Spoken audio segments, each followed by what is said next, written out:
Chcel by som vás všetkých srdečne privítať na tomto prvom zo série podujatí Raňajky s partnerom z praxe. Som veľmi rád, že dnes prijali pozvanie naši hostia zo spoločnosti Cross, konkrétne Kamila Belanová, ktorá je Scrum Masterka vývojového tímu, a Láďo Polievka, ktorý je momentálne šéf vývoja. No a ešte pred začiatkom by som dal slovo pánovi dekanovi, nech to tak trošku oficiálne otvorí. Ďakujem za slovo. Ja vás takisto všetkých vítam, našich študentov, ale aj tých, ktorí pozerajú na diaľku na pôde našej fakulty riadenia informatiky. Vítam našich hostí, ktorí sú naši absolventi, teda absolventi Žilinskej univerzity. A chcem povedať len krátko, že túto sériu sme vymysleli hlavne kvôli tomu, aby ste tak trochu spoznali naši študenti a prípadne aj niekto, kto bude pozerať zo záznamu, aby ste spoznali príbeh našich absolventov, úspešný príbeh, ktorým sa presadili o to, aby posunuli firmu niekam ďalej. A to je samozrejme aj prípad našich terajších hostí. A ja pevne verím, že si odnesiete to, čo potrebujete preto, aby ste vedeli, ako študovať naši študenti a ako byť potom úspešní v tej praxi, ktorá od vás veľa očakáva. Takže ešte raz vás všetkých vítam a poďme na to. Odovzdávam slovo. Ďakujem veľmi pekne pánovi dekanovi za otvorenie. No a ja iba predtým, ako začneme, tak chcem iba pripomenúť, že ako môžete vidieť, máme spustené slajdo. Teda budeme veľmi radi, ak sa budete pýtať. Môžete kľudne anonymne, ak chcete, môžete s menom. Ale aspoň nás to bude vedieť tak trošku nasmerovať v našej diskusii, akým smerom sa uberať, čo vás zaujíma. Taktiež majú naši hostia pre vás pripravené nejaké malé odmeny za otázky, ktoré budú prebiehať tak náhodne počas diskusie. Takže verím, že ak budete počúvať a budete vedieť dobre odpovedať, tak si môžete aj niečo cenné odniesť. No a teraz už nechcem rozprávať ja, ale odovzdávam teda slovo vám, aby ste sa nám tak nejak trochu predstavili. Kto ste, čo ste, kde pôsobíte, ako pôsobíte? Ďakujeme. Ahojte. Ja by som sa na úvod s Kajou teda predstavil. Povieme vám určite niečo aj o firme a dostaneme sa potom k tým príbehom. Takže ja by som začal len tak skrátka. Moje meno je Láďo. Aktuálne robím šéfa vývoja, ako bolo povedané, vo firme Cross. Ja som v tej firme vyše 15 rokov. Od školy nastúpil som tam ako brigádnik. A verím, že ako keby mám čo odovzdať.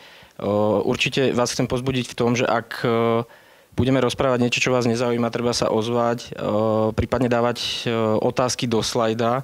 Nám to veľmi pomôže, že čo je pre vás to dôležité a čo je fakt to, čo vás zaujíma. Ja sa spätne vrátim potom, ako keby už teraz, keď vás vidím do tých čias študentských, tak mi veľa vecí napadá, čo by bolo pre mňa zaujímavé, ale ak vás niečo zaujíma, treba sa ozvať a pýtať.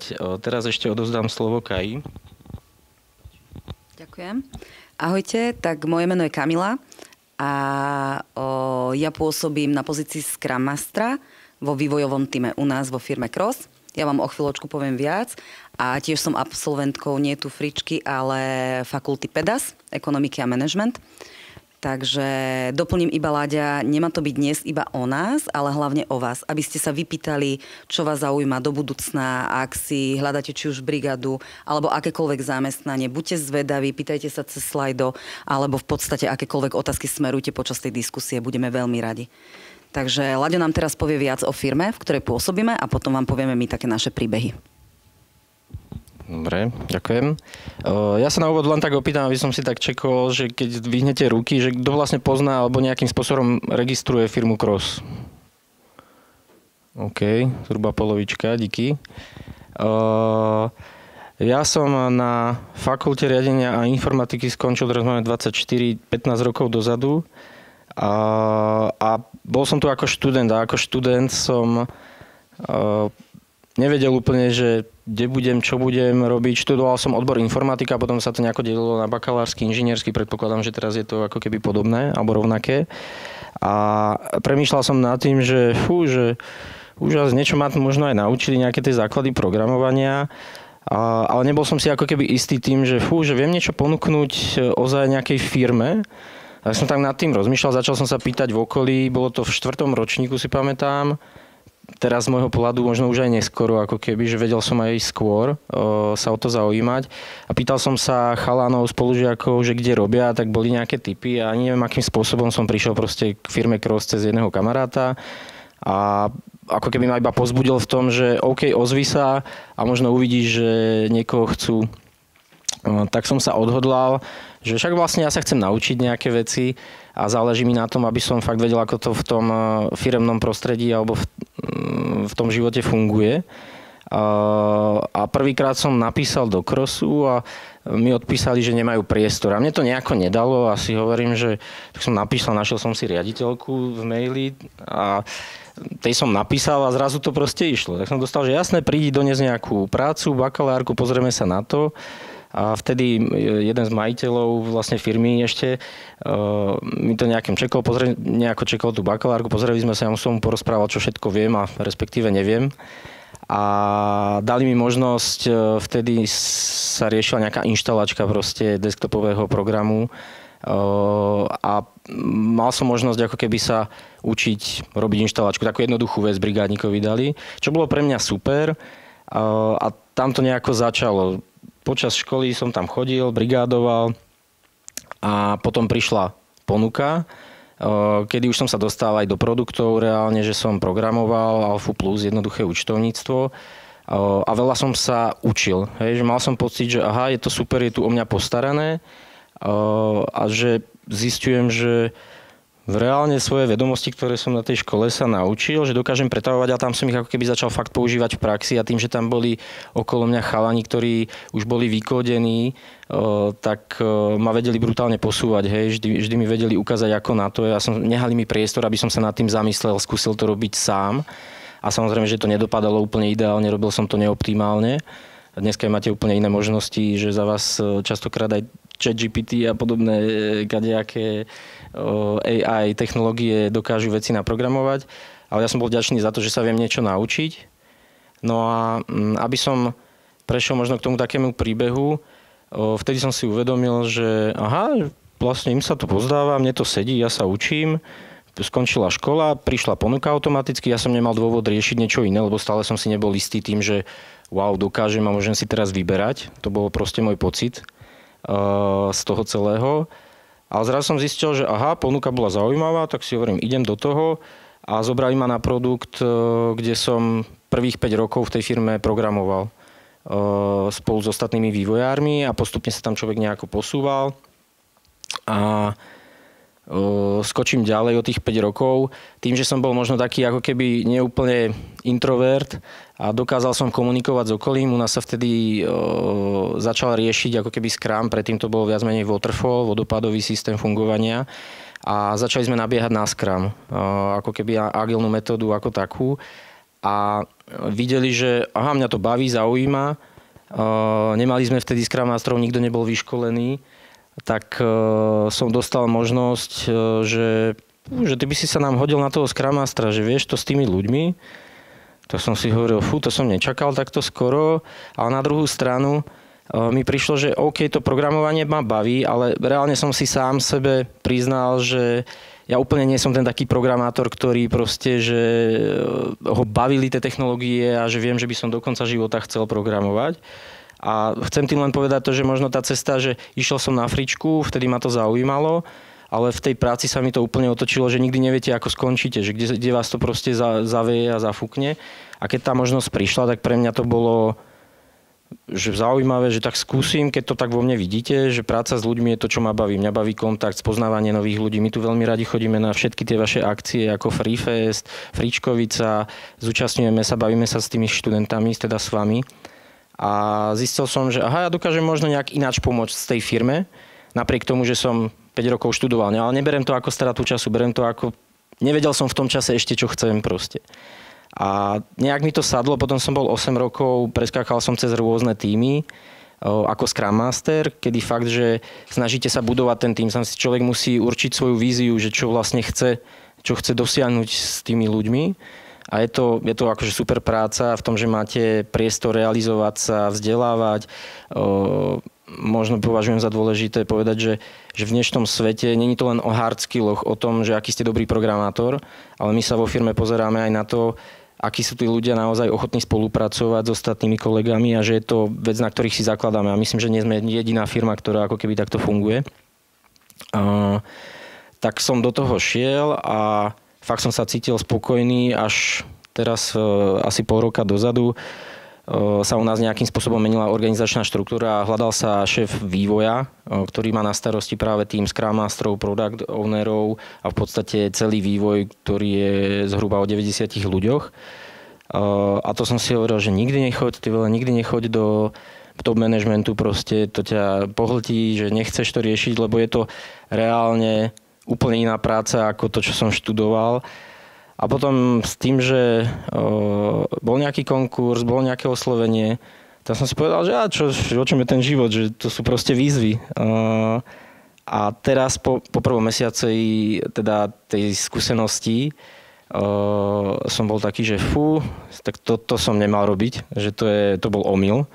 Ale to boli také tie prvé dojmy, keď neviete, do čoho idete, zrazu zisťujete, že toho je strašne veľa a že čo všetko mám riešiť, problémy s ľuďmi, takéto veci.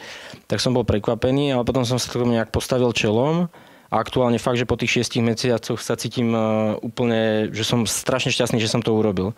Hej, že ako keby odhodlať sa do nejakej zmeny bolo pre mňa úplne super a teraz mám možnosť to pozorovať z úplne iného pohľadu, z takého trošku väčšieho náhľadu cez tú firmu a riešite úplne iné veci. Ale chcem ti možno len povedať celým týmto ako keby môjim príbehom, že ozaj niekedy sa treba nebáť veci a keď neviem ani možno, že či mi to ide, tak treba ísť do toho a vyskúšať a zistíte, že bude to dobré alebo to není dobré. Hej, ja som išiel do toho s tým, že som tu síce 15 rokov, ale keď to nepôjde, môže sa stať, že idem proste, že nebudú spokojní, pôjdem preč. Hej, ale bol som s tým úplne v pohode a bolo to pre mňa aj to je ako keby riešenie a cesta. Aktuálne to, verím tomu, tak nevyzerá, ja mám z toho také dobré pocity, ale čo som tým chcel ešte povedať, že fakt to, že idem študovať tú informatiku, vtedy som nejako bol o tom rozhodnutý, tak sa mi to úplne otočilo a nečakal som, že teraz budem na tejto pozícii, čo som. Tak to je možno také len za mňa. Neviem, či v krátkosti posunul by som kraj. Ty si absolventka PEDASu. A tu ma zaujíma, aká bola tá tvoja cesta, že teraz si Scrum Master vývojového tímu, ako si sa k tomu dostala, alebo čo všetko k tomu viedlo od toho tvojho študentského? Ja som absolventka PEDASu, ja som študovala na fakulte ekonomiky a manažmentu, tu na Žilinskej univerzite.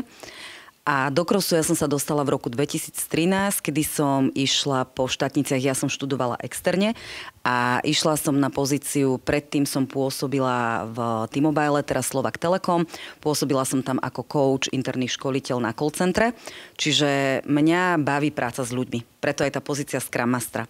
Ja keď som išla po ukončení štúdia tu na PEDASe, po materskej dovolenke, tak chcela som pracovať v odbore, hej, že ekonomika, management, chcela som už mať niečo praktické. Tak som oslovila Cross a išla som do Crossu na pozíciu vtedy konzultantky, školiteľky, lebo ako vieme, v Crosse máme viacero pozícií, však sme teraz tu u vás, budeme sa baviť o vývojových tímoch, ale ja som začala na tej pozícii konzultanta, školiteľa. Bola to práca, ktorá mňa veľmi bavila a na pozíciu Scrum Mastera, keby som ti odpovedala, tak som sa dostala tak, že oslovil ma vtedajší šéf vývoja, vtedy Láďo ešte bol ako Scrum Master, tak ma oslovil na túto pozíciu Scrum Mastera, že či by som nechcela vyskúšať a ísť priamo do vývojového tímu ako Scrum Master. Tak som opäť ako Láďo tú výzvu prijala, tiež som si nevedela predstaviť, ako ja z oblasti konzultácií, školili sme mzdárky, som mala aj zrazu do vývojového tímu medzi programátorov, čiže moja prvá otázka bola, že o čom sa ja s nimi budem rozprávať a hovorím, OK, dobre, idem to vyskúšať. No a na tejto pozícii ja už som 7. rok teraz a v podstate ja pôsobím na pozícii Scrum Mastera v jednom z našich vývojových tímov. Ako Láďo povedal, Láďo je môj šéf, má pod sebou Scrum Masterov, je nás niekoľko, myslím, že 17 je v Crosse a máme na starosti vývojové tímy. Vývojové tímy znamená, že v podstate tímy zložené o programátoroch, vývojári, nevývojári, analytici, testery. Hej, čiže aj brigadníkov máme v podstate možno aj vašich spolužiakov. A Mňa táto práca náplňa, pretože tak, ako som spomínala, možno budem viacej spomínať o tých agilných metodách riadenia. Možno niektorí poznáte Scrum, ako sa funguje v Scrume, to, čo Láďo spomínal, kedy si to bol taký waterflow, ten vodopádový systém, ale teraz ideme na základe nejakých princípov v rámci Scrumu a mňa tá práca baví, pretože pracujem s ľuďmi, bavia ma tieto procesné veci, v podstate môjim cieľom je motivovať ľudí, starať sa o ľudí, v podstate chcem, aby ľudí tá práca bavila u nás, aby zamestnanci v Krose radi chodili do práce, aby vás práca náplňala, aby ste sa tešili na ten kolektív, aby ste otvorene riešili témy, ktoré vám vyhovujú, ťažké témy, ktoré nás trápia, aby sme sa o nich bavili. Takže toto je môjim cieľom, aby tie týmy napredovali. Takže ja som prišla opäť takto nejak na základe nejakej výzvy k tej pozícii Scrum Mastera a vo firme Cross som dokopy 13 rokov, keď to zhrniem tak. Láďo, pri tebe, ak som dobre pochopil, tak ty si po štúdiu nepracoval v inej spoločnosti, ako je Cross? Nepracoval. Ty predpokladám, že hej. Takže otázka taká vzájomná, že na Láďa od teba, že či neľutuješ alebo nebanuješ to, že si nebol v inej spoločnosti a nevidíš tie rozdiely. A Kamila, následne na teba, že aké možno také hlavné rozdiely vidíš medzi tým, kde si pracovala predtým a kde pracuješ teraz? Áno, nepracoval som v inej spoločnosti tým, že som tam začal a dostal som tú ponuku, tak za tých 15 rokov sa samozrejme vám napadnú tie myšlienky, že a teraz naozaj som na tom správnom mieste a nebolo by desi lepšie a v istom ohľade to človek bere možno z nejakej finančnej stránky, hej, v tom veku potrebujete sa zabezpečiť a pozeráte na viacej aspektov a napadlo mi to samozrejme viackrát. Ale čo bolo super na Crosse, bolo, že keď som tento problém ako keby v sebe riešil, že či ísť si inde pozrieť sa, tak sa na mňa pozerali, že jasné, veď je to v poriadku, je to úplne OK, sa zamyslieť nad tým a ja som reálne na to, aby som si ja ako keby, tým, že som neabsolvoval nikdy ten taký pohovor, že idem a musím niečo ukázať, lebo to také brigádnické bolo, že to proste nebol pohovor. To bolo, že OK, chceš, tak super, podporíme ťa, poď sa niečo naučiť. Hej, to nebol proste pohovor v tom období. Takže rozmýšľal som nad tým, že niekde môže byť lepšie a jediné, čo bolo, som si ako keby ja sám možno pre seba chcel dokázať, že či mám to uplatnenie na trhu, tak som proste urobil to, že som si dal ponuky do iných, teda riešil som ponuky iných firiem, išiel som na zo pár pohovorov a keď som zistil, že vedia, vlastne je to úplne v pohode a viem, že zajtra, keď skončím, tak pozajtra som schopný sa zamestnať bez problémov, tak to bola jediná vec, čo ma tak trápila, ale nikdy som nerozmýšľal nad tým, že by niekde by mohlo byť lepšie a to možno práve preto, že ten Cross, som zabudol samozrejme predstaviť trošku a priblížiť tú našu firmu. Ten Cross je podľa mňa špecifický. On je tam akože ide to možno o to, že tu oni sú tu na obrázku, tu na dvaja zakladatelia, pán Matiščík a Jaro Kuliška s tými kvetmi. To sú bývalí študenti fakulty riadenia a informatiky, ktorí vlastne firmu založili. Budúci rok bude mať firma 30 rokov oslavovať. A sú to študenti, ktorí proste si povedali, tu na Slovensku nemáme asi riešenie pre podnikateľov, pre účtovníčky, tak poďme to robiť vtedy ešte v MS-DOSe, tuším, alebo začínala Windows éra proste, tak tam naprogramovali na kolene nejaké jednoduché účtovníctvo a týmto celým začalo. Tí páni sú tam doteraz ako 2 zo 4 majiteľov a je to super. A toto je tam strašne cítiť, že je tam ten majiteľ, ktorý tú firmu založil a vlastne prístup tých majiteľov k tým ľuďom je taký, že z tých 250 ľudí oni sú schopní s každým sa prísť porozprávať a poznať mená vašich detí. Hej, a bavia sa o tom, že je tam brutálna ľudskosť. A to je také, čo ako keby ma tam veľmi držalo a drží ma tam doteraz. A ono to je ako keby tak by som povedal, že je to taká rodinný prístup. Hej, takže nemal som dôvod potom uvažovať nad tým, že niekde by mi bolo lepšie, isto by boli možno nejaké lepšie podmienky, hej, vždy je niečo inak, ale nebol taký ten ozajstný dôvod, že by som aj napriek tým ponukám odišiel, lebo som si zvážil, že čo vlastne ako keby pre mňa v živote dôležitejšie a čo sú tie moje priority. a cítim sa tu dobre a verím, že to tam ešte chvíľku potiahnem. Takže asi tak. Ale keď sa vrátim ešte k tomu crossu, teda aby ste vedeli, že čím sa my vlastne zaoberáme. Vyvíjame fakt ekonomický a stavebný software, nie je to len ekonomický. Firma bola založená na desktopových riešeniach Alfa, Olymp, Omega, mzdy, personalistika, jednoduché podvojné účtovníctvo. Naša firma má vlastne 250-260 zamestnancov, kedy polovicu z toho tvorí ešte podpora. Hej. Pre zákazníkov je dôležitý hotline, aby sa dovolali, keď im nefunguje program alebo nevedia niečo zaúčtovať. Takže naša firma je dosť postavená na tomto a samozrejme tam musíte mať obchod, marketing, aby tie veci sa sami nepredajú. Hej. Takže venujeme sa aj stavbarine a aktuálne sme v takom posledných 5, 6, 7, 8 rokov je to, že sme sa začali venovať webovým riešeniam. Hej, že ten trend niekde ide a my nemôžeme zostať pri tých desktopoch. Generácia Z, všetko to ako keby na seba nadväzuje, takže musíme sa aj my hýbať a pozerať dopredu. Aktuálne je pre nás veľmi aktuálne využívanie AI technológií. Hej, takže to je veľmi zaujímavá vec a myslím, že každá IT firma sa týmto určite zaoberá. Tak to je možno na také predstavenie crossu, prípadne ma Kaja ešte môžeš doplniť. Mňa možno iba napadlo to, čo si povedala, ale doplnila by som iba, že určite ste sa tu hlásili, že poznáte alebo počuli ste o Crose. Je to žilinská firma. Je to firma, ktorá sídli v Žiline, vždy bola v Žiline, aktuálne sme na Byčickej. A tak ako si spomínal o 250-260 zamestnancov, tu je naša centrála plus zákaznícke centra, ktoré máme po celom Slovensku, napríklad Košice, Spišská Nová Ves, Bratislava, Nitra, zákaznícke centra. Hej. Takže vieme zastrešiť zákazníkov po celom Slovensku. Toto by som asi iba doplnila. Ekonomické stavebné riešenia vyvíjame. A ty si sa pýtal ohľadom tej práce. Áno, ja som predtým pôsobila, keď sa vrátim k tej otázke, som 13 rokov v Crose a predtým som pôsobila, pracovala som v spoločnosti T-Mobile, mobilný operátor. Určite viete, teraz je to Slovak Telekom. Čiže ja keď to porovnám, tak to bol korporát. Bola to obrovská firma, kde ja som sa s majiteľom ani nestretla. Hej. Mali sme nad sebou nejakého team lídra, ktorý nás viedol ako jedného člena týmu call centra. Hej, tam bolo viacero tímov. Prečo práve Cross a prečo som v Crose? Ja musím s Láďom súhlasiť, to sme sa nedohodli. Ale proste je to tak, že musím súhlasiť, že je tu tá firemná kultúra založená tak, že ja sa tam cítim ako doma. Proste to zázemie, tá firma, tí majitelia si vážia tých zamestnancov. Mňa to naozaj baví chodiť do práce. Určite každý, tak ako aj Láďo spomínal, určite aj vy, keď si budete hľadať prácu alebo si posielate nejaké ponuky, chodia rôzne práce. Máte nejaké priority, ktoré zvážujete? Či je to ten plát, či je to v podstate to zázemie, či toto cestovanie. Proste sú nejaké benefity, ktoré každý zamestnávateľ alebo každá firma podporuje. A v podstate musím povedať, že u nás v Crose je to také, že myslím si, že aj väčšina zamestnancov, brigadníkov u nás, tak ako aj ja, vážime si v podstate tie benefity, ktoré ten zamestnávateľ poskytuje.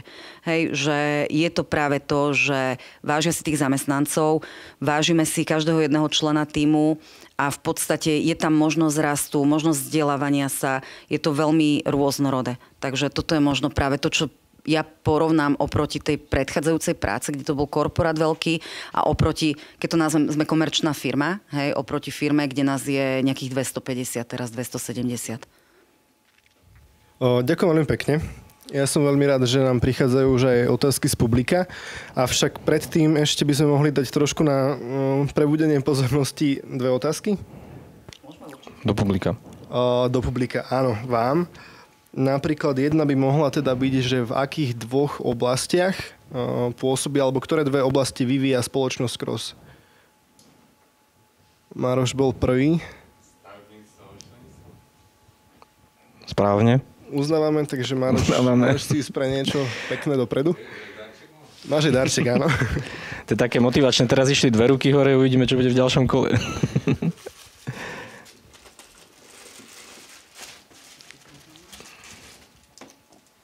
Tak. A môžeme si dať ešte jednu pomerne veľmi jednoduchú otázku. Spoločnosť Cross bude čoskoro oslavovať také pekné jubileum. O aké výročie ide? Ak sa nemýlim, tam zelená mikina bola prvá hore. Správne. Môže ísť ku nám. Môžete vidieť, není to naozaj ťažké. Veľmi jednoducho môžete prísť s pekným cenám. Veľmi sa teším, že máme také pozorné publikum, ale až nezdržujem, tak môžeme prejsť na otázku z publika prvá, ktorá bola. Myslím, že je na Láďa. Či si mal niekedy výčitky z toho, že si študoval informatiku, ale nakoniec si sa vybral vo svojom pôsobení iným smerom, alebo tá zmena bola úplne v pohode bezproblémová? Super otázka, ďakujem. Absolútne som nemal žiadne výčitky a nemám ich doteraz. Keby som vlastne nebol na tej fakulte riadenia a informatiky a nešiel by som do toho crossu, tak by som vlastne nezistil, že čo je to, čo ma naozaj baví. Tak ako Kaja hovorila, že je možno dôležité sa na to fakt pozrieť, že robiť a študovať veci, ktoré vás bavia. Ja som mal zrovna, že nehovorím, že ma to nebavilo. Ono to bolo super, pre mňa to bolo fajn, len som počase zistil, že ja vlastne nechcem z môjho pohľadu proste v 50-ke programovať, že tak som mal nejak toto v hlave a nejak to prišlo, tá možnosť tej zmeny, že fakt ja sa asi viacej viem možno s tými ľuďmi baviť, posúvať ich, motivovať a mne to prišlo vhodné. Keby zajtra sa stalo, že ja neviem, tu nás skončím a pre mňa nie je ako keby problém sa na to pozrieť tak, že ja viem ísť zajtra reálne robiť stolára. Hej? Že ten život je rôznorodý, je to o tom, že čo vlastne chcete, je to častokrát o zmene. A áno, samozrejme ten čas, že investoval som 5 rokov, ale ja to tak vôbec nemám. Ja keby som nebol na tej fričke a nemám ten základ a nedostanem sa do toho crossu, tak vlastne nikdy možno nezistím, že ma baví práca s ľuďmi. Hej? Že by som sa k tomu ani nedostal. To je proste nejaká cesta každého z nás a je na vás, ako si vyberiete. Čiže ja absolútne neľutujem a ja som vlastne za to vďačný, že som aj tu mohol byť a že som si prešiel tou cestou, lebo aktuálne z môjho pohľadu byť šéfom vývoja si myslím, že je určite lepšie, ako keď vám príde niekto z externého prostredia, kto tú firmu nepozná, kto nevyrastol z tej pozície úplne brigádníka a neprešiel si tou celou firmou, lebo teraz aktuálne veci, ktoré ja riešim so Scrum Mastermi s týmami, a oni mi ich dávajú, ako keby nejaké podnety a vstupy a častokrát sú to aj problémy. Mám pocit, že sa viem na to úplne inak pozrieť, lebo tým, že som si to ako keby aj odprogramoval, tak sa viem častokrát viacej vcítiť do tej role toho programátora a pozrieť sa na tú jeho potrebu a požiadavku, že čo je to, čo vlastne rieši. Čiže za mňa to bolo dobré rozhodnutie a ani by som na to nič nemenil a vlastne som rád, že tak bolo. Ďakujem za odpoveď. Na túto tvoju odpoveď nám veľmi dobre nadväzuje aj ďalšia otázka, ktorá je tak priamo k veci, že na čo teda mám študovať niečo konkrétne, keď aj tak vo finále skončím niekde inde. Tiež výborná otázka, ale to je vec vlastne, že čo si musí každý sám iba zodpovedať, že či vlastne, ak to, čo študujete, za mňa, ak to, čo študujete a baví vás to, tak je to super, že to robíte.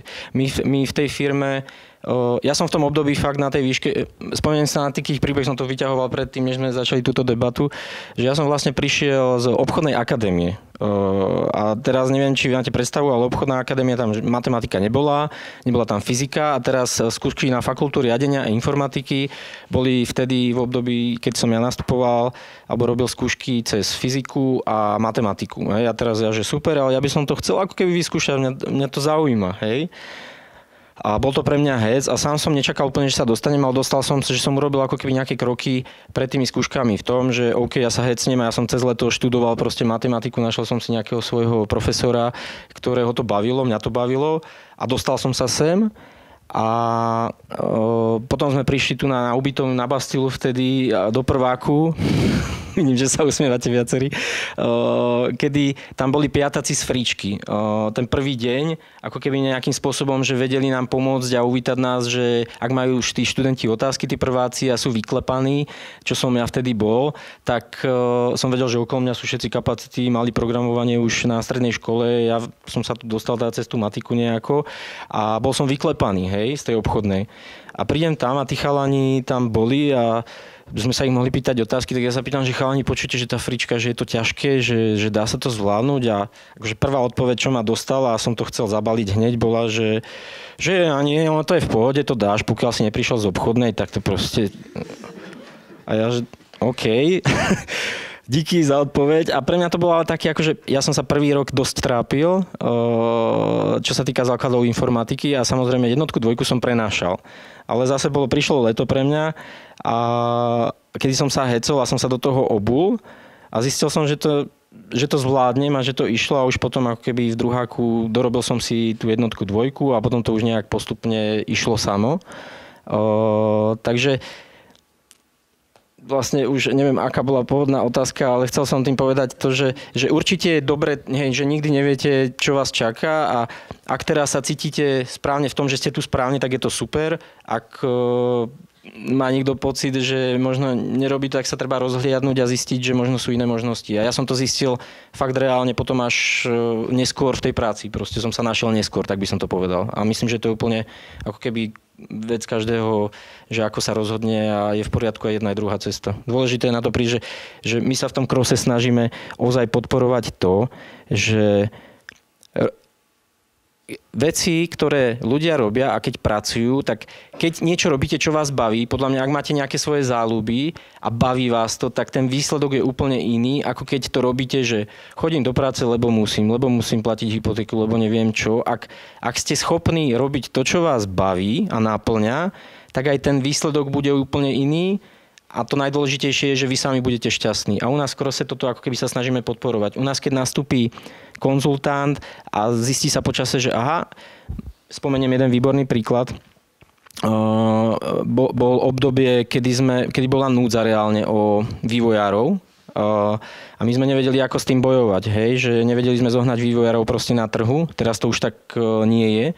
Ale reálne sme sa rozhodli, že OK, tak my dajme šancu ľuďom z ulice, aj keď samozrejme máme tu zdroje od vás ako keby z fakulty riadenia a informatiky. Veľa našich chalanov, programátorov, ktorí sú tam doteraz je, ja neviem, koľko by som ich narátal, že fakt je nás tam veľa, čo vyštudovalo fričku. Ale bolo obdobie, kedy to tak nebolo úplne easy dostať sem programátorov na plný úväzok, keď sa študuje. A my sme urobili taký program, že sme zobrali ľudí z ulice a urobili sme na to nejaké testy, skúšali sme ich nejaké logické myslenie a začali sme si ich my vzdelávať reálne. Doteraz nám tí programátori zostali vo firme a reálne sú plnohodnotní programátori. Samozrejme sú není takí vyskilovaní v tom období, ale to je naša investícia, že keď príde človek z fakulty a má tie zručnosti, proste viete robiť základné programovacie veci, poznáte všetky tie objekty a neviem čo, tak o mnoho ten nábeh je ľahší, ale sú ľudia, ktorí sa proste našli, že keď niečo chceli, tak to dosiahli a teraz reálne robia programátorov. Že za mňa to je možné, možno to nie je také rýchle, ako keď máte fakt vy to vzdelanie, že to tu máte podporené a že sa tomu venujete. Ale len to chcem dať ako príklad, že ak to človeka baví, tak vie dosiahnuť to, čo chce. Ja by som iba doplnila k tej otázke, ktorá bola. Podľa mňa to nie je zbytočné študovať niečo, pretože asi nikto z vás teraz nevie povedať, čo ho bude baviť o tých 20 rokov. Ja musím povedať z praxe v tých tímoch, čo my máme. My máme programátorov, ktorí k nám prišli a sú u nás 20-30 rokov, sú v dôchodkovom veku. A proste je to ich top, čo celý život chceli robiť a programujú. Máme programátora, ktorý dosiahol dôchodkový vek a stále u nás programuje a baví ho to. Hej, že máme programátorov, ktorí sú 10-20 rokov, stále sú programátori. Máme v podstate brigádnikov, ktorí z brigádnika išli na programátora a z programátora išli na vedúceho vývoja alebo garanta, hej, že na rôzne vedúce pozície, lebo ich ten smer bavil. A ako Láďo povedal veľmi dobre, že veľmi dobre sa vedia potom pozerať na to očami ľudí, ktorí náplňajú ten cieľ, pretože kedysi v tej pozícii boli. A máme programátorov, ktorí študovali, tiež fričku prišli k nám ako programátori, ale po 2 rokoch oslovili, že ich by viacej bavil ten produktový smer ako product owner, analyzovanie riešení, kontakt so zákazníkom, že majú to technické zázemie programátorské, ale vyskylujú sa nám v tej praxi úplne niekam inám. Čiže je to úplne rôznorodé a podľa mňa aj keď vy skončíte úspešne tú školu, pokiaľ si nevyskúšate reálne tú prax, nebudete vedieť asi tak povedať, že ja som toto je to gro a 50 rokov to budem robiť, alebo po 10 rokoch to v podstate bude nejaký ten analytický smer. Takže myslím si, že zbytočné to nie je.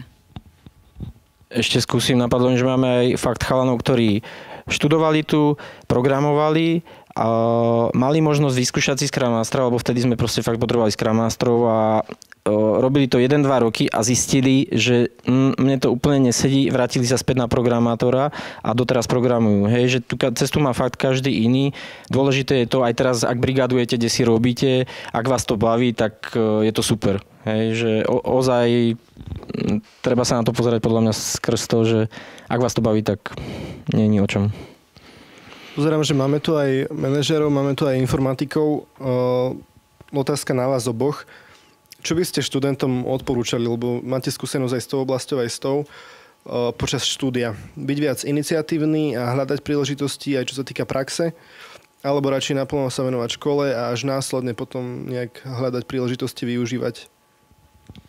Je to zase podľa mňa individuálne.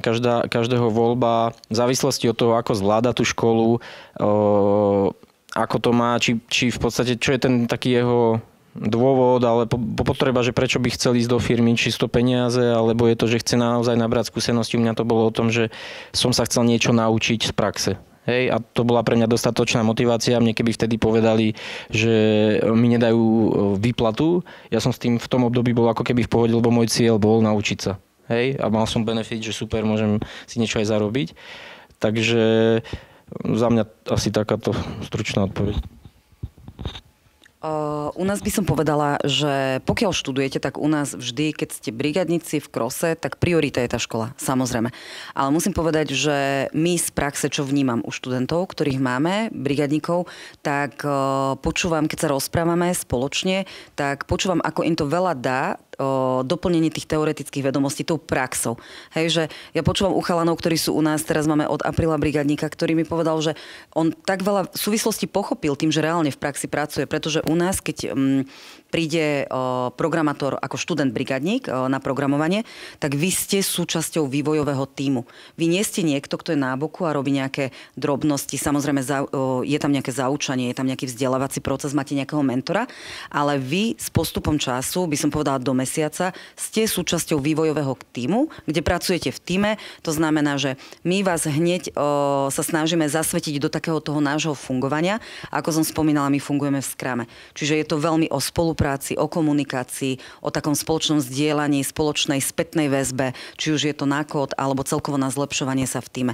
Čiže keby som mohla povedať, určite my podporujeme to štúdium. Škola je priorita, snažíme sa, aby ten študent dokončil tú školu, je to vaša budúcnosť, ale určite ja si myslím, že vie vám to pomôcť aj pri tých teoretických vedomostiach podporiť to tými praktickými v tom smere, v ktorom sa rozvíjate. Či už je to ten manažment, alebo je to priamo teda to programovanie. A iba by som chcela doplniť, lebo rozprávame sa tu o programátoroch a ak je to ten manažment, tak v podstate my v tých vývojových tímoch máme vývojárov, nevývojárov, testerov a analytikov.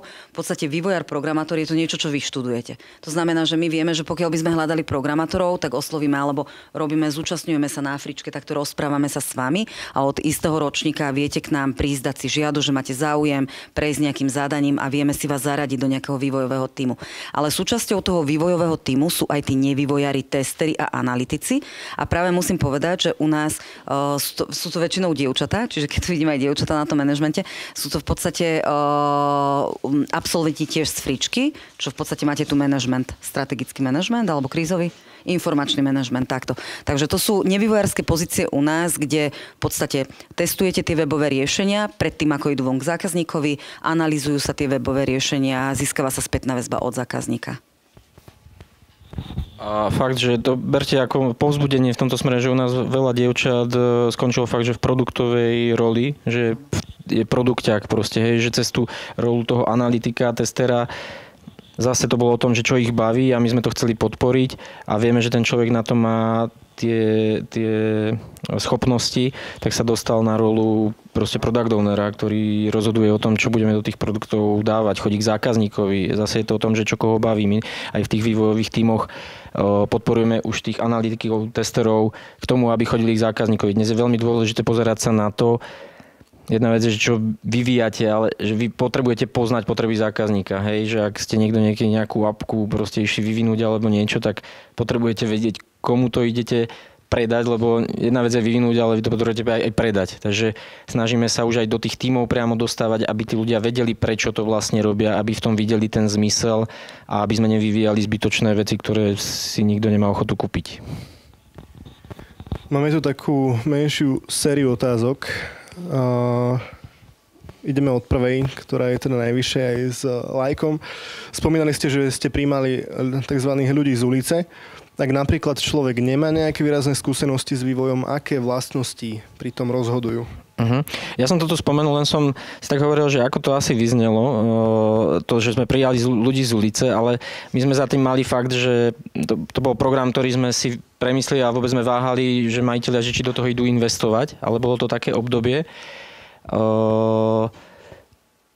Čiže chcel som tým povedať, že samozrejme ten základ toho z tej fakulty riadenia informatiky vy ako študenti máte ďaleko väčší. Hej? Toto bol ako keby dlhší program, kedy my sme vedeli, že sa im budeme musieť dlhšie venovať. A prosím ťa, ešte mi tú otázku, ako keby, čo bol podstatou, lebo som sa trošku zamotal. Aké vlastnosti pri týchto ľuďoch rozhodovali? Áno. A ten program bol nie len ako keby o tých hard skilloch a o tom, čo dokážu, ako dokážu rozmýšľať a my sme to tak nejak postupne, sme tam 50 ľudí, potom sme to filtrovali a zostalo nám tam 10.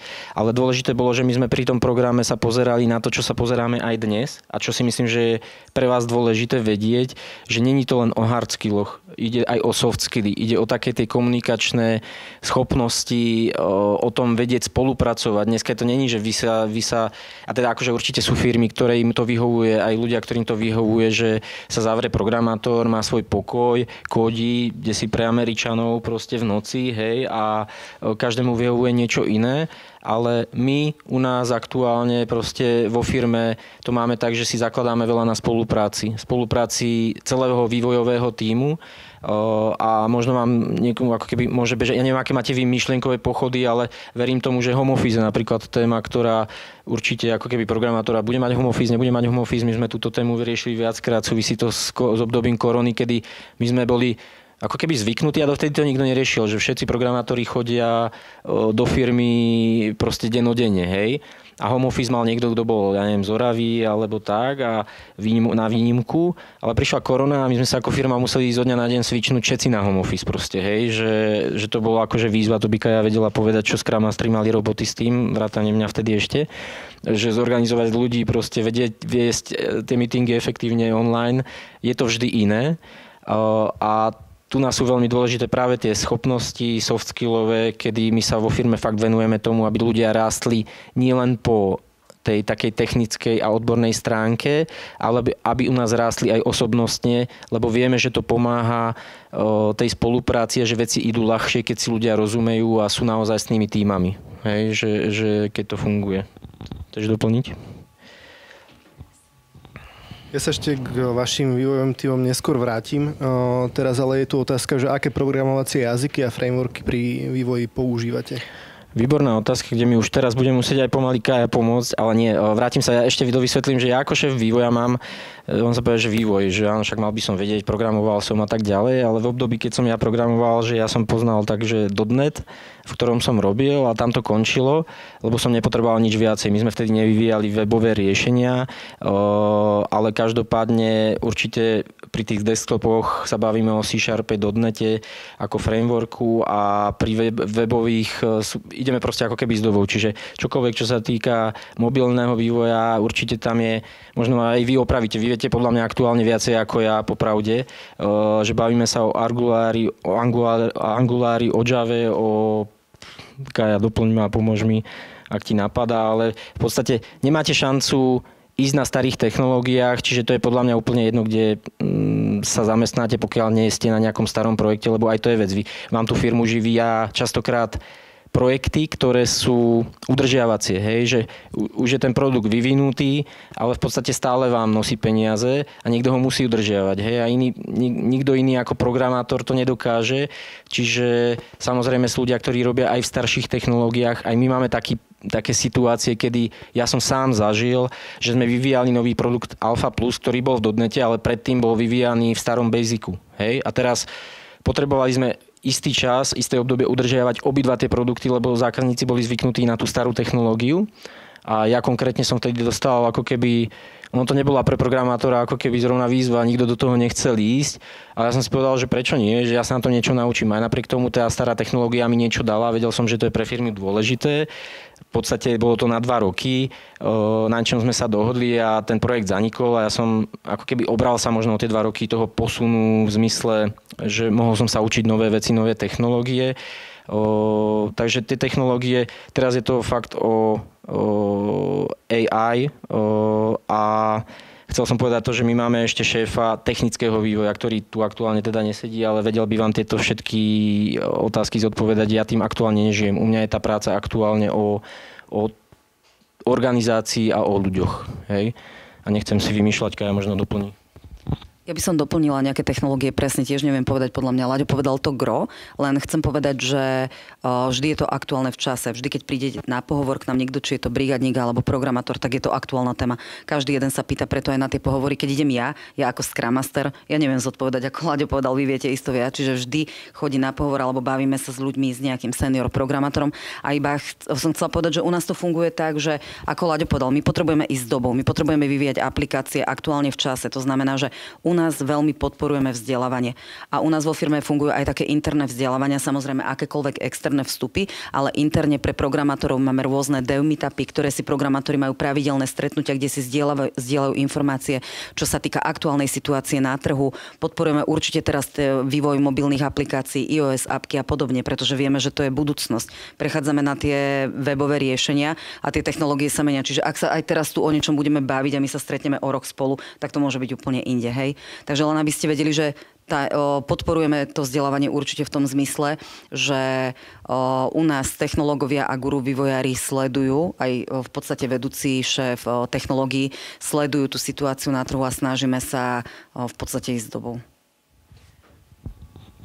Ešte iba doplním to, že práve možno, že ako keby to také praktické použitie práve napríklad umelej inteligencie je častokrát na naše podmienky, hej, cross ekonomický software, že ide to použitie. Akože taký príkladom je nejaké automatické vyťažovanie dokladov alebo automatické účtovanie. Tie účtovničky to doteraz robia ručne, samozrejme sú tam automatizácie, ale my sa venujeme tomu a ten AI, máme vyčlenený AI tým, ktorý sa proste venuje týmto veciam a robí na tom, ale v súlade s tým, čo potrebujeme, nie je to proste výskum, vždy tomu je to firma, my potrebujeme na seba zarábať, takže sa venujú tomu, čo je pre nás aktuálne a bavíme sa tam o automatickom účtovaní, hej, aby to tá účtovnička fakt nemusela robiť.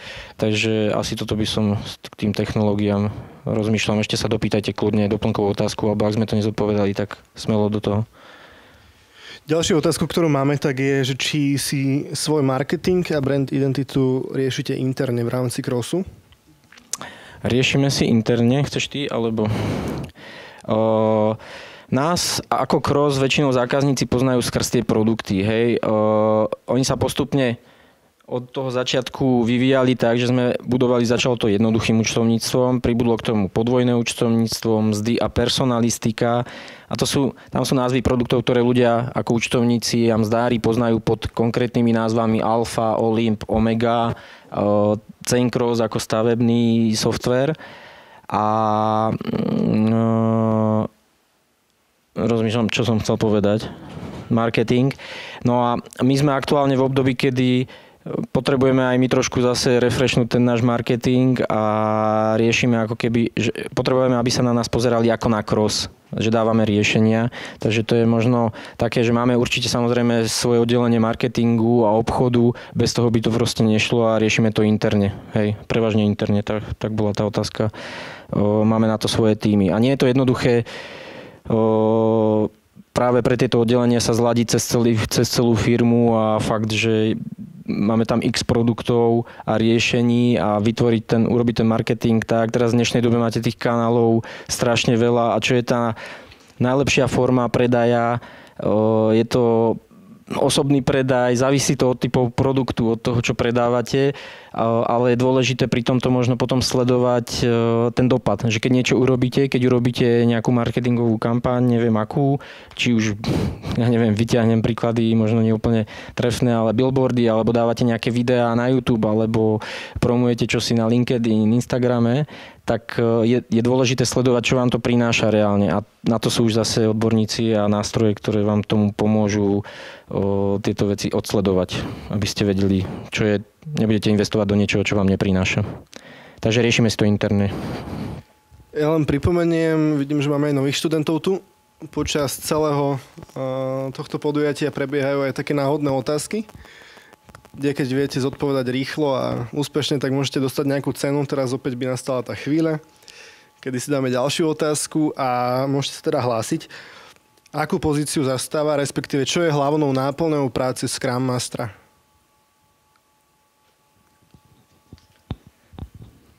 Manažovať nejaký tým programátorov, vývojárov, testerov, aby vedeli pracovať na nejakom produkte.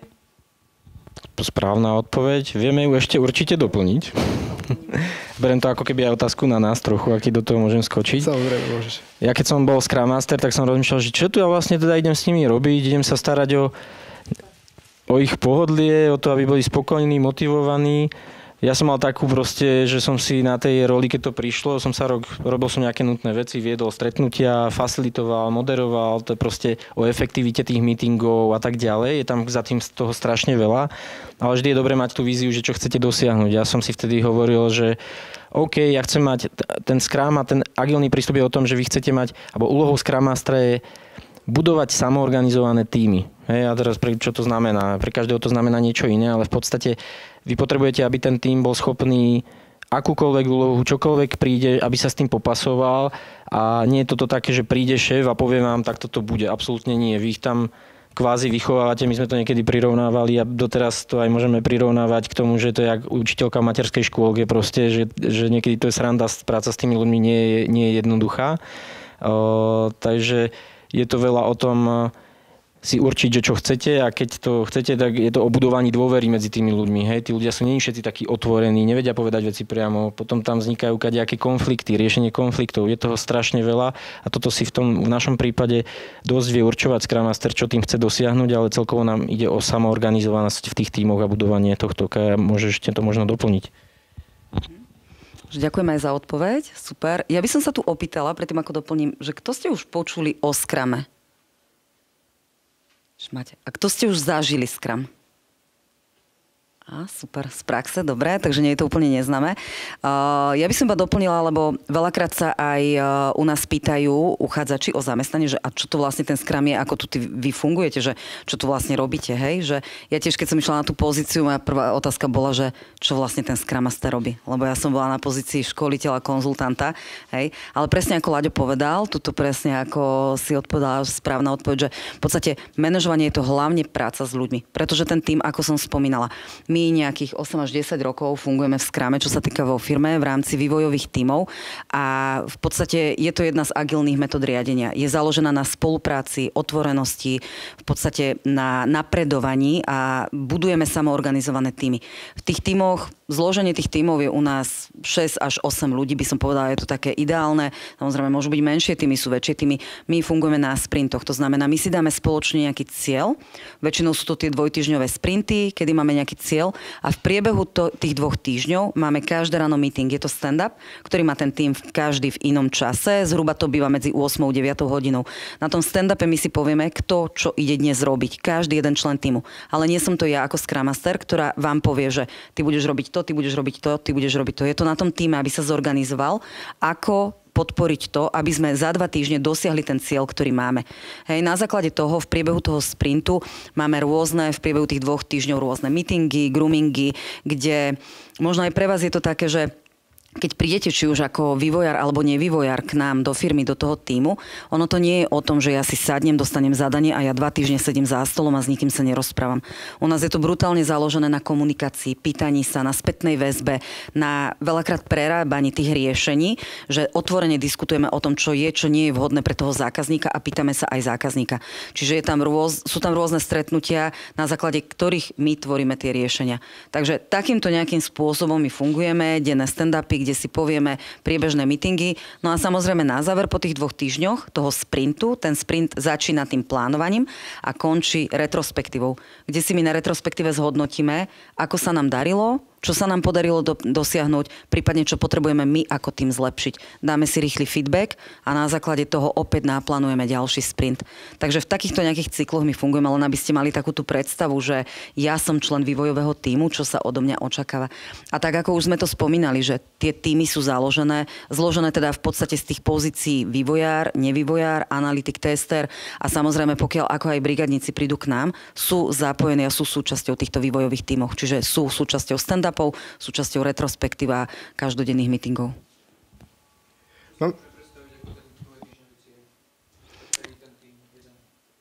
Teraz myslíš, ako je definovaný, alebo že... Čo za tým je? Áno. V tom týme, súčasťou toho týmu je tak ako Scrum Master, tak je tam aj Product Owner. Je to v podstate človek, ktorý je zodpovedný za posun toho produktu, napredovanie. V podstate ako dvojtyžňový cieľ si môžete predstaviť, čo prinesieme tomu zákazníkovi. Čo za 2 týždne, akú hodnotu vieme dodať. Ak budeme nasadzovať a dávať verziu von, tak o 2 týždne vieme dodať aplikáciu v tomto zložení napríklad. Napríklad, áno. A ten cieľ, pod tým cieľom, ak my máme dodať pre užívateľa, podporiť hodnotu a bude mať možnosť využívať túto funkčnosť, tak na základe toho cieľa my si povieme ako tým, že tento cieľ podporíme týmito úlohami, presne tak, pridať tlačidlo, dať batón, dať nejaký scrollbar a tak ďalej. Toto keď urobíme, vieme, že podporíme to, čo užívateľ očakáva o tie 2 týždne. O prioritách a smerovaní rozhoduje Product Owner. O tom, ako náplníme ten cieľ, čo sú tie správne úlohy, tak je to debata toho týmu s tým Product Ownerom. Áno.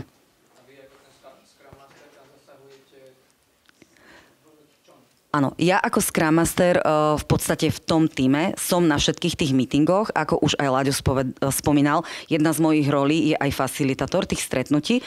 Ja zasahujem v tom zmysle, že potrebujem vidieť, že ten proces napreduje, potrebujem vedieť, že ten proces je efektívny, potrebujem vedieť, že tí ľudia si pomáhajú a každý pracuje na tej prioritnej veci, aby sme ten cieľ dosiahli.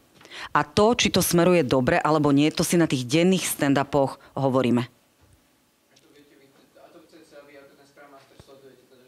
Áno. Áno, ja to sledujem.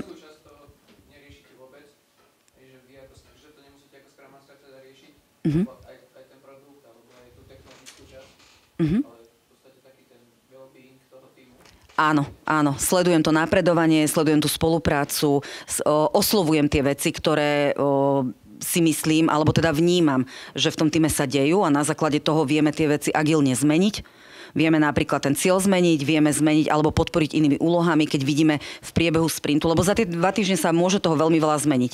Hej, čiže ja sa snažím oslovovať procesne, že keď vnímam, či ten proces napreduje, nenapreduje, ako ľudia reagujú, celkovo, čo sa v tom týme deje. Tak.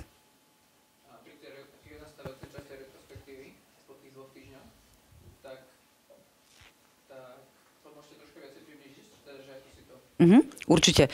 Každé 2 týždne, ak je teda ten sprint dvojtýždňový, ak je týždňový, tak na konci každého sprintu je retrospektíva.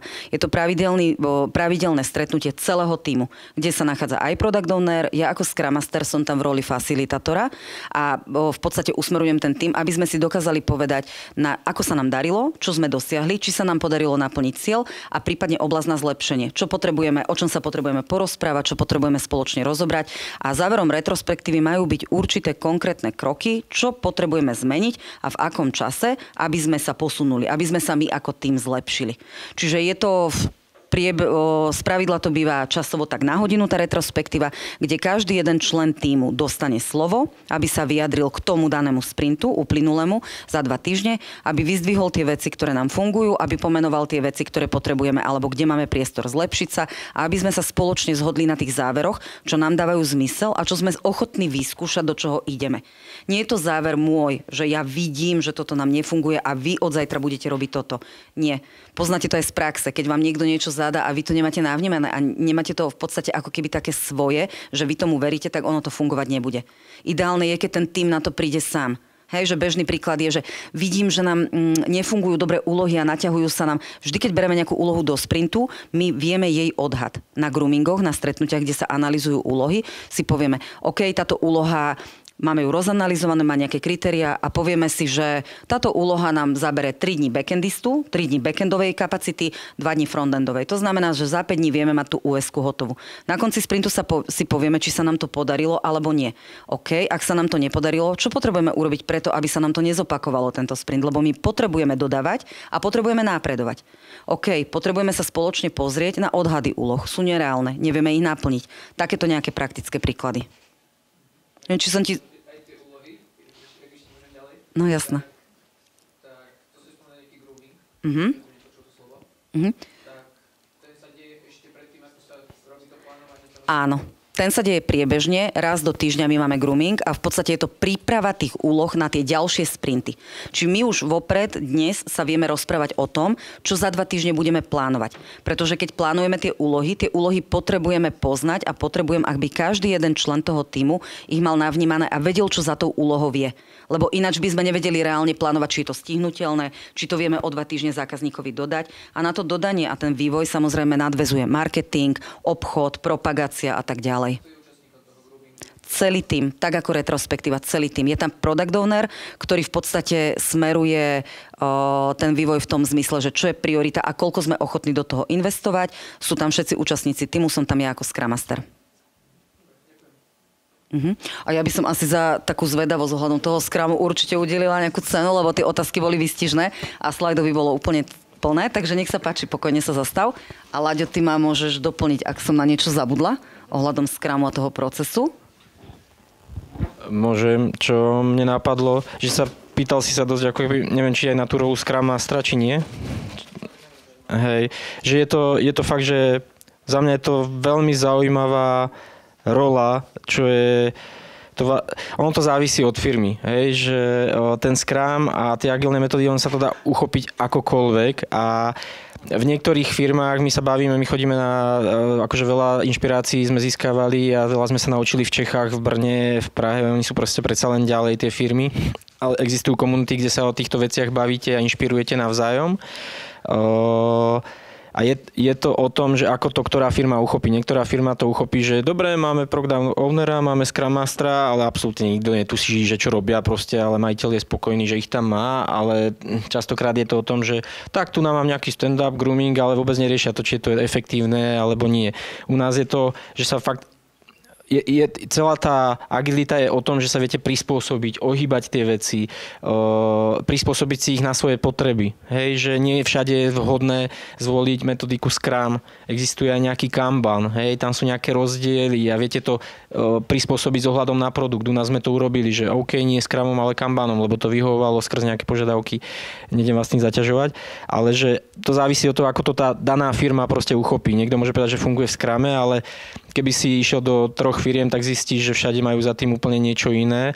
A u nás je to našťastie, alebo vďaka tomu, že sme v tom už tak dlhšie, je to o tom, že sa snažíme ísť po podstate a keď veci nedávajú zmysel, ten tým má možnosť veci ohnúť, prispôsobiť si. Ako Kaja spomínala, je to veľa o tom nechať ten tým proste padnúť, áno, na kolena. A robiť to cieľene a vedomie. Ja som sám zažil situácie, keď som chcel, aby ten tým fakt, že na to, aby si to uvedomili, lebo ty to z toho pohľadu Scrum Mastera, ktorý má nad tým trošku nadhľad a oni v tom, jak programujú, nemajú šancu to vedieť, tak tých schválne potrebuješ nechať proste failnúť a neurobiť, nechať ich ako keby sa v tom vykúpať a potom to na tej retrospektíve riešiť a nechať ich samých si na to prísť.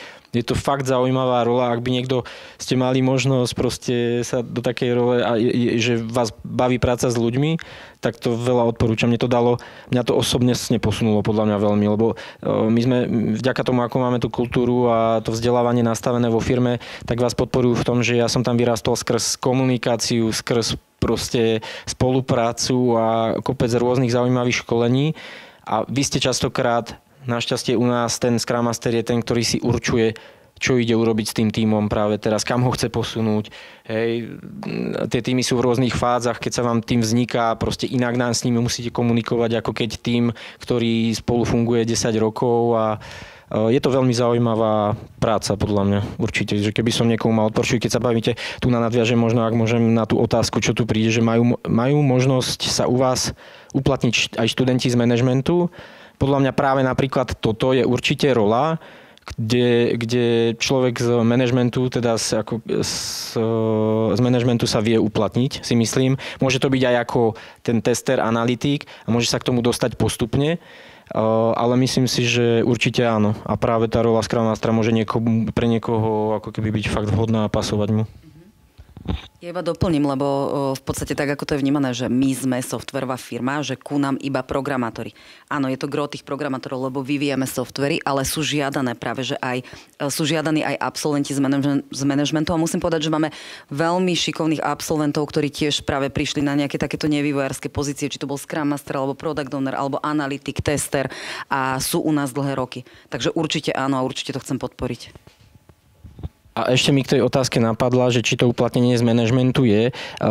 Určite je, ale za nás môžem určite povedať to, keď sa pozriem na našu firmu, tak má to nejakú ako keby u nás postupnosť a vývoj. Hej? Že tí majitelia sú tam hore, potom máme zo pár tých C pozícií, akože Chief Development Officer a podobne, marketing, obchod, podpora. Ale u nás je to tak, že neviem, možno v iných firmách, a ja nemám prehľad, sa dokážete ako keby, keď si poviem, že management, tak za tým vidím častokrát možno, že manažér, vidím sa ako v roli manažéra, ale neviem, kde to tak úplne je, že keď vidíte zo školy, samozrejme skúsenosti, asi vás nezoberú len tak do role manažéra. To je moja predstava. U nás to tak nefunguje. U nás tie role sa ako keby postupne časom vyprofilujete do týchto rolí a pozícií. Samozrejme, keď sa bavíme o Scrum Masterovi a o všetkých týchto roliach, tak my dávame priebežne inzeráty, keď hľadáme niekoho, takže nám sa vie prihlásiť aj absolvent a u nás to není o tom, častokrát to není o tom, že nemáš skúsenosti, ale vy z toho pohovoru, ja som zažil x-krát, je to sranda, že si uvedomujem, že som vlastne nikdy nebol na tej roli, že ja som išiel na pohovor, ale skôr som bol na pohovoroch a zisťovali sme teda, že koho chceme, tak nikdy sme nikoho ako keby nezhejtovali alebo neodpísali na základe toho, že nemal skúsenosti. Tam je to veľa o tom, že vidíte na tom pohovore vôbec, že či ten človek má záujem, či má tie také nadanosti, schopnosti preto. A podľa mňa je super, keď k tomu ako keby tá firma takto pristupuje. Hej? Ale ja to neviem posúdiť ako keby aj možno s okolím. Len som chcel povedať to, že nečakajte za tým, že u nás do firmy sa dostanete priamo ako keby, že rola manažérska. Hej? Že to nie je, to je proste ako keby nejaký postupný vývoj, kde sa vyprofiluje každý z nás. Tak to máme postavené. Ďakujem za odpoveď aj za interaktívnu predchádzajúcu otázku. Máme ďalšiu, že zaujímalo by ma, či využívate verejné AI nástroje, ako napríklad ChatGPT, alebo máte vlastné nástroje, kde bežia jazykové modely, napríklad Llama. Využívame určite verejné AI nástroje, presne ako ChatGPT a ten taký, vy budete poznať programátorský viem, že nejaká technológia no-code, kedy ako keby za vás programuje, alebo nejaký ten pomocník pre programovanie, s ktorým asi komunikujete, takže verejne dostupné. My to ako keby aj žiadame po tých vývojároch a chvíľku to bolo také, že niekto to ako keby mal v sebe prirodzene a automaticky, že zistili výhody a nevyužívame to len pri programovaní, hej. Využívame to častokrát tieto práve ChatGPT a viem, že sú tam nejaké tie rôzne úrovne. Teraz som nedávno videl, že neviem, ako to máte vy prehľad, ale videl som video, kde sa s tým akože fakt, že strojom rozprávate priamo a nemáte pocit, že by ste rozprávali so strojom, že tie reakcie sú riadne rýchle. Kolega to skúšal, mal možnosť to vyskúšať a povedal, že ja som si dal takú efektívnu hodinu angličtiny s tým proste s nástrojom a bol prekvapený, že ja vlastne nepotrebujem žiadneho lektora a úplne nastavil si svoje podmienky, o čom sa chce baviť, kde ho má opravovať, že bolo to super.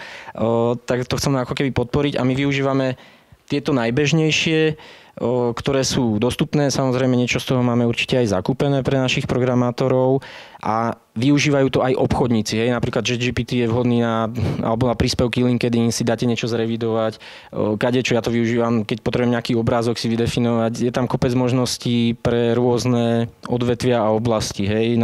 Viem, že ideálne na revíziu ako keby mailov a neviem čoho všetkého. Tých možností je asi veľa. Ja to niekedy využijem aj nejaké svoje veci, čo ma zaujíma, chcem vyhľadať, tak proste už ako keby automaticky využijem ChatGPT a neriešim nejaké googlenie obrázkov alebo čo. A je to, niekedy to je aj zaujímavé, tie odpovede sú proste na pobavenie. Ak ste vyskúšali, že čo všetko z toho viete vytiahnuť, tak vás aj vedia pobaviť častokrát.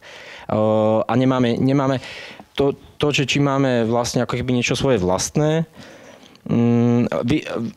Bavíme sa o nejakom možno, a už ani teraz neviem, o čom hovorím, ale datovom sklade a určite vyvíjame v rámci toho AI tímu svoje vlastné veci, ktoré potrebujeme pre to automatické účtovanie. Z AI nám súvisí aj ďalšia otázka, kde sa teda pýta, či vyvíjate produkty od zákazníckych potrieb, lebo v prípade AI to skôr znie, že hľadáte, kde zasadiť bazú. Verím, že to tak asi vyznelo, tak ako som to predtým hovoril.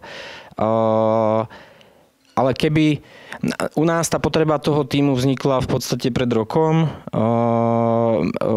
a je to práve, to je tá odpoveď, že bolo to na základe potreby, aj keď to možno vyznelo, že chceme iba zaradiť a je to moderné a potrebujeme ako všetci, čo je v podstate pravda, že nesmiete, aj keby ste nemali, tak musíte sa v tom nejakým spôsobom hýbať, ale u nás to vzniklo na základe potreby a to hovorím o tom automatickom účtovaní. Hej, nám vznikol, vyťahli sme s tímov programátorov, ktorí, a zase sme išli tou cestou, že kto je ten vhodný na to, kto je ten, koho by to bavilo a kto, chalani mali proste jeden z chalanov, mal doma svoj projekt, ktorému sa venoval. Hej, a my sme o tom vedeli a hovoríme sa, aha, super, tak ty by si bol na to vhodný, takže zase sme oslovili tých správnych ľudí, ktorí vieme, že majú na to nádanosti, že ich to bude baviť a vtedy vieme, že nám najviac prinesú, ale išlo o to od potreby v podstate zákazníckej, na čom si my ako keby zakladáme, že robiť niečo bez toho, aby to dávalo zmysel, je zbytočné.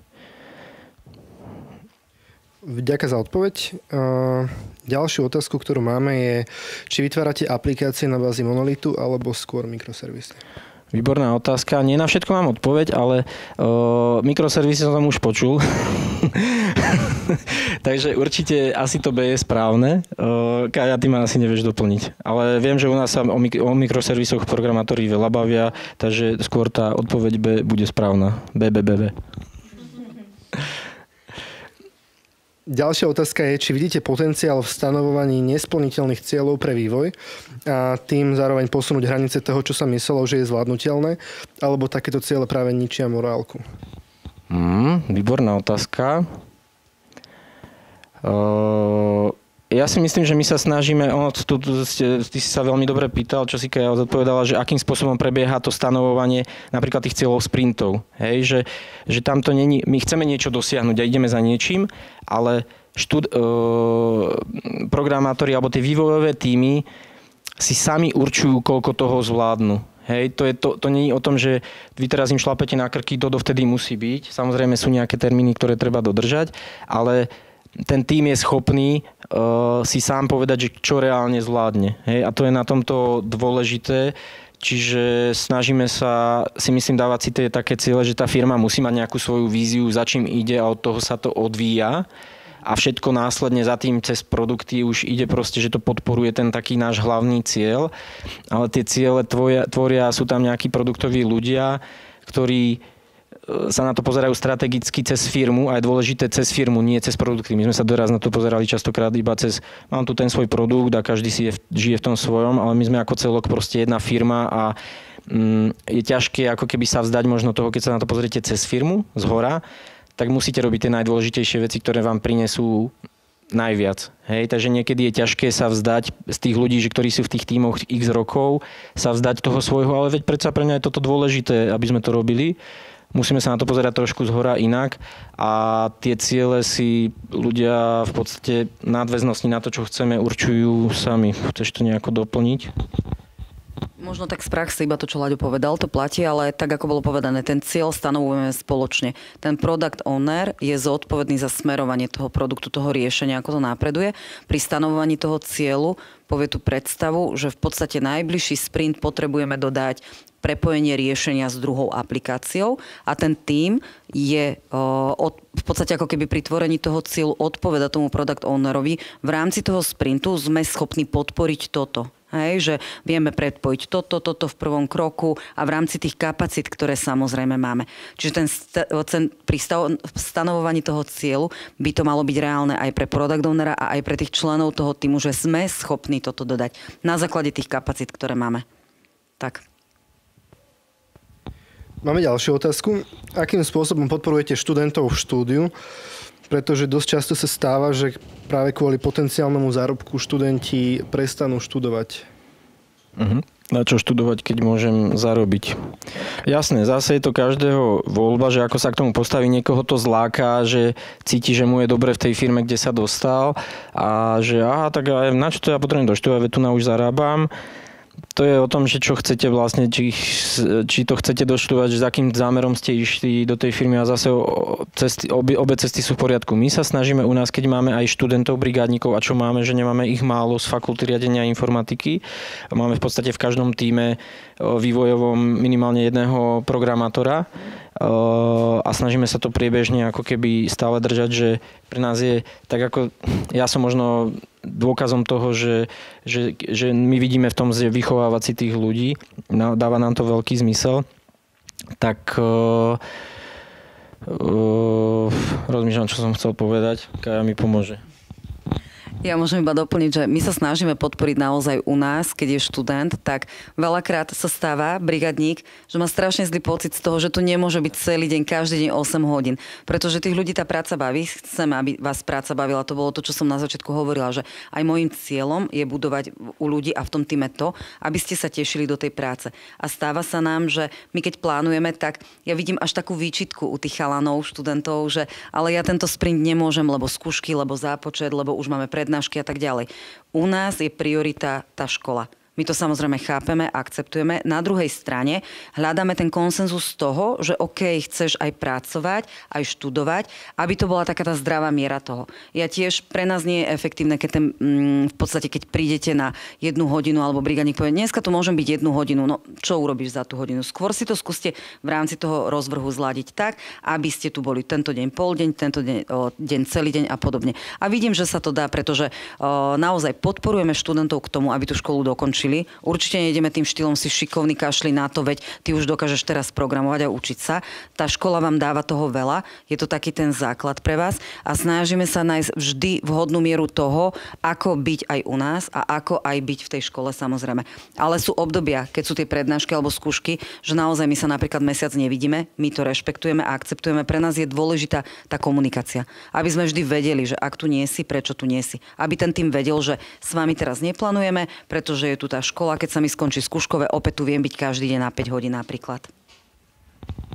Presne tak a možno takým ako keby, že to podtrhnem tým, že sme spomínali tých našich majiteľov, tak pán Matiščík stále chodí na štátnice ako majiteľ tu na Fričku a je tam teda ako skúšajúci prisediaci a že máme to, jednoducho podporujeme to a určite je pre nás vždy akceptovateľné a nie je to len o tom ako keby, že skrz štúdium a teraz mám skúškové, to bereme proste ako automatiku, len ten človek sa musí ozvať, že počujte, ja to mám teraz takto, týmto akceptuje. Pre nás to není ako keby vyslovene kľúčové, že nám to stojí na tých brigádnikoch, takže je to úplne logické a akceptovateľné a samozrejme sú tam aj častokrát nejaké Erasmy, hej, ktoré vy riešite, takže my vám toto nebudeme nikdy ovplyvňovať, to je zase každého voľba a vieme vám iba dať podporu v tom, že OK, my keď sme s tebou spokojní, sme radi, že si tu. Aktuálne som naposledy riešil, vlastne sme sa dohadovali práve s chalanom, ktorý končil už, alebo končí teraz 5. ročník, tak sme dostával od nás ponuku, že OK, máme záujem, osvedčil si sa a dohodli sme sa, jemu aktuálne nevyhovalo hneď nastúpiť, chcel reálne si urobiť ako keby to také ešte oddychové obdobie, že vydýchnúť si po tých štátniciach a dať si priestor, tak sme sa proste dohodli na neskoršom nástupe, ale vždy je to individuálne, hej, na dohode medzi nami. Treba sa o tom baviť a vždy sa pýtať. Máme otázku aj tak trochu na telo k veci. Ako to je so mzdovým ohodnotením študentov brigádnikov? Asi zodpoviem ja, lebo však v podstate riešime aj tie mzdové zaradenia. Nebudeme sa tu asi baviť o nejakých konkrétnych sumách, je to vždy individuálne, pretože ku nám, keď prídete, či je to zamestnanec alebo brigadník, tak vždy je to na základe nejakých zručností. Prechádzate nejakým zadaním, prechádzate cez nejakých guru vývojárov, ktorí v podstate s vami v prvom kole sa rozprávajú, na základe toho idete ďalej do týmu a stretneme sa už my spolu so seniorom a podobne. A na základe toho príde aj na základe toho, čo vy dokážete, v podstate aké zručnosti máte, podľa toho zadania, ako to vypracujete, dostávate od nás ponuku. A vždy je to o tej dohode, či je to akceptovateľné pre vás, či je to akceptovateľné pre nás.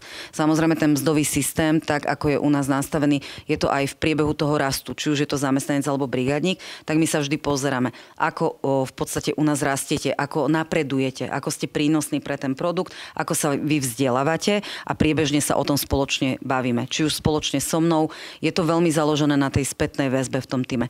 Vy pravidelne dostávate spätnú väzbu od programátorov, od seniorov, čo sa týka na základe buď tú technickú, na základe nejakých pull requestov, v podstate je to tá kvalita toho kódu, kde komunikujete na tej technickej úrovni, alebo v podstate aj ten feedback, ako spolupracujete, ako komunikujete, aký člen týmu ste. A na základe toho sa bavíme aj o nejakých zaradeniach a o nejakom raste. Či už je to brigadník, študent, alebo je to rovnako aj zamestnanec. A ty si dala tých brigádnikov, ale nadviažem ako keby aj na ten zamestnanecký pomer. Samozrejme máme tam mzdový systém pre jednotlivé pozície. Pri vývojároch to má nejaké úrovne junior, medior, senior a sú tam kadejaké rozdelenia. My to musíme vždy ako keby priebežne, uvedomujeme si, že je dôležité, samozrejme je to dôležitá súčasť pre ľudí. Idete do zamestnania, každý proste to rieši, hej, v dnešnej dobe proste sa to nedá, že príde niekto robiť zadarmo. Ale snažíme sa ten systém aj udržiavať priebežne, že napriek tomu, že ho máme nejako nastavený, tak ho musíte prispôsobovať tým potrebám, ktoré vám v tej firme vzniknú. Hej, ak napríklad by sme teraz začali riešiť iba čisto mobilný vývoj, tak aj ten mzdový podľa toho prekopávame a tie podmienky nastavujeme podľa toho. Ale čo som chcel ešte povedať je, že u nás, ak aj príde človek, ktorý môže byť šikovný, má za sebou nejaké projekty, napriek tomu, že je študent, na každého sa pozeráme individuálne. Hej. Neznamená to, že k nám prídete, začínate na juniorovi. Je to fakt, že individuálne. Niekto je schopný a má schopnosti už ako študent, že ho považujú reálne v tom tíme za plnohodnotného člena tímu Mediora, že je to individuálne. Čiže tá ponuka je aj potom adekvátna tomu, aké schopnosti ten študent má a tým, že je u nás, tak to vieme zhodnotiť. A tak ako Kaja hovorila, že snažíme sa, to je vlastne aj jedna z úloh Scrum Mastera, riešiť a venovať sa tomu, aby tam bola tá starostlivosť a mal ten človek možnosť sa posúvať a vedel vlastne, kam sa má posúvať, alebo čo je to, čo od neho očakávame. Ďakujem za odpoveď. Ak máme ešte nejakú odmenu, tak jednu otázku si môžeme dať. Bola zodpovedná na táto vec pomerne dávno, ale ja verím, že si pamätáte. A teda otázka znie, že v akom meste sídli spoločnosť Cross a taktiež aspoň 3 jej zákaznícke centra. Tak sídli v Žiline, potom tam bolo zákaznícke centrum z Spišské Nové, z Košice a Brad. Správne. Gratulujeme. Blahoželáme k odmene, no a keďže nám ostáva nejakých pár minutiek do ukončenia oficiálnej časti, po ktorej ja verím, že bude ešte priestor pár minút sa stretnúť aj pri raňajkách a spýtať sa osobne našich hostí, ak vás bude niečo zaujímať, tak vás poprosím každého jedného, ak by ste vedeli dať nám, ako študentom, možno nejaké povzbudenie, nejakú radu, proste čo máte na srdci a čo by ste ešte chceli, aby odznelo. Ja to mám asi jasné. My sme tu padali otázky zo začiatku k tomu a o tej škole, že ja teda mám to študovať, nemám to študovať, že ja to, čo som sa naučil v tej firme, fakt som im za to vďačný, že som sa mal možnosť proste vzdelávať. Ja to beriem častokrát, že oni mi platia vlastne, ešte ma vzdelávajú, hej, popri tom, že je to super, že ak máte pocit proste, ja som mal tie pocity na škole, že som nevedel úplne, čo chcem a fakt som mal takú obavu, neviem, ktorí z vás brigadujú, nebrigadujú, ale ja som mal vtedy brutálne obavy z toho, že ale ja tam prídem a ja vedia nič neviem, hej, že to boli moje pocity a dojmy, že to vás chcem iba pozvediť v tom, že ak niekto ešte to takto máte a ste nikdy neboli, tak že netreba sa toho báť, že v najhoršom proste zistíte, že toto nie je úplne tá správna firma pre mňa, nech pôjdete kdekoľvek, ale že nabrať tú odvahu a ísť si a ísť si za tým svojím, čo vás baví. Aby som to asi takto zhrnul, že fakt, že je podľa mňa v živote dôležité. Ja možno teraz vďaka nejakým školeniam, ktoré mám možno absolvovať aj také tie osobnosti, tak si uvedomujem, že fakt je v živote dôležité robiť to, čo vás baví. A to je možno to také si vedieť sám si povedať, že aha, aj keď to možno neviem, tak skúšať a zisťovať tie možnosti. Že ja by som odporúčil zamerať sa na to, čo je pre vás dôležité a je úplne jedno, či sa vám to otočí, že ste študovali manažment a nakoniec budete programovať alebo opačne.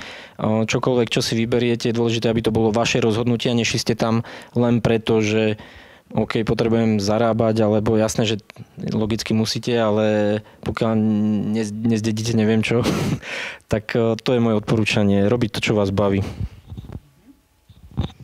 Ja by som doplnila, Láďo to pekne povedal. Ja by som presne to, čo si povedal, že skúšajte a verte si. Hej, že v dnešnej dobe máte také možnosti, že ja keď si uvedomím, ja keď som študovala, tak takéto je raňajky alebo v podstate z praxe stretávanie sa s tými firmami v podstate na trhu, že máte možnosti, ako aj cez ten internet, sa strašne veľa dozvedieť o akýchkoľvek možnostiach, tak to by som vás chcela iba podporiť, že určite tá škola je základ, myslím si, do života. Pretože ja mám doma štvrtačku dceru na pedáse, ktorá študuje. Hej, rozprávam to doma, rozprávam to tu, ale ja si myslím, že robte to, čo vás baví. Možno máte tie momenty, že až škola doštudovať, veď teraz teraz by som to už vedel. Myslím si, že to je základ a určite sa nájdete. Skúšajte, vyskúšajte určite každú príležitosť a buďte zvedaví, tak by som povedala. Pokiaľ ste študenti, máte možnosť vyskúšať a aj u nás to funguje tak, že v podstate my si povieme, OK, ideme do toho pracovného vzťahu, či už je to brigadnický, že prídete k nám ako študent alebo pracovný pomer a na základe tej spätnej väzby napríklad zistíme, že nám to nevyhovuje, že vám to nesedí, že úplne nenašli ste sa v tom, alebo z druhej strany nám bavíme sa o tom otvorene, hej, že nie je to vôbec hanba pre nikoho z nás, že tie možnosti v dnešnej dobe sú také otvorené, že ten trh práce ponúka. Takže chcem vás podporiť a aby ste si verili. Ďakujem veľmi pekne. Vidím, že ešte pribudla jedna otázka. Veľmi v stručnosti vás poprosím. Čo sa týka mzdy, či má Scrum Master slovo v tom, koľko zarába študent alebo zamestnanec, a respektíve kto o tom rozhoduje? Tak ja by som v skrátke povedala, ja ako Scrum Master mám určite slovo, aj sme v podstate v tom procese nastavovania toho mzdového systému. To, čo aj Láďo spomínal, je nejaký mzdový systém, či je to brigadník, či je to zamestnanec, snažíme sa ho priebežne refrešovať. Samozrejme, čo sa týka tých platov, to, čo ste sa tu pýtali, my sa snažíme reagovať taktiež na trh, čiže stále sa pozeráme na to, aby sme boli v podstate ako zamestnávateľ na tom trhu práce zaujímavý pre absolventov alebo pre študentov. Takže to slovo nie je iba na Scrum Masterovi, nerozhoduje iba Scrum Master. Je tam spätná väzba od seniorov, je tam spätná väzba od toho tímu, je tam spätná väzba od vás. Takže vstupuje aj Scrum Master v podstate do zaradenia a do toho platového zaradenia, ale nie je to iba on. Ďakujem veľmi pekne. Chcel by som teda ešte raz na záver vám poďakovať. Túto otázku, ak nebude vadiť, by som už nechal do tej neoficiálnej časti, ktorá bude nasledovať. Našimi hostiami dnes teda bola Kamila Belanová, Scrum Masterka vývojového tímu a Láďo Polívka, šéf vývoja spoločnosti Cross. Ďakujem, že ste prijali pozvanie. Tiež ďakujem, že ste prijali pozvanie aj vy. No a verím, že sa spoločne ešte uvidíme pri ďalších častiach tohto podujatia, ktoré budú nasledovať v dohľadnej dobe.